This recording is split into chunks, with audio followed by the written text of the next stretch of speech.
במדד המעוף הסטטוס הוא שורט. החל מה-20 לחודש ציינתי שרמת 1309 בחוזה אמורה לשמש כהתנגדות וכניסה נוחה מאוד לשורט.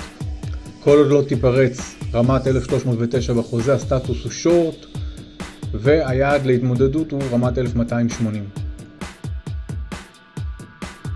הדקס הגרמני בלונג, כפי שציינתי בסקירה ב-16 לחודש, פריצה של אזור ה-8750 תעביר את המהלך משורט ללונג. אכן פרצנו את האזור הזה, אפילו ביום שישי ביקרנו באזור ה-9,000. אזור ה-8,990 כרגע מהווה התנגדות קלה.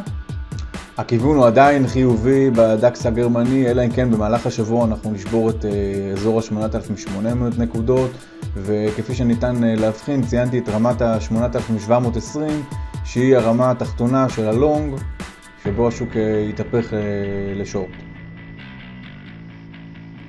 מדד הניקאי היפני ביום שישי הופך לשורט לאחר שנגע שוב פעם באזור 14,700.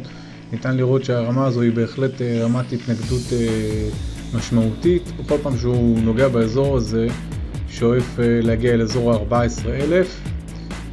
להערכתי במדד הניקאי אנחנו נמצאים בפני ההכרעה. ההכרעה יכולה להתרחש אפילו בימים הקרובים, וכל מה שצריך לקבל פה זה או פריצה של אזור 14,700 או אזור 13,800. נכון לרגע הסטטוס הוא שורט, ולכן הסיכוי לשבירה של אזור ה-13,800 גבוה בהרבה.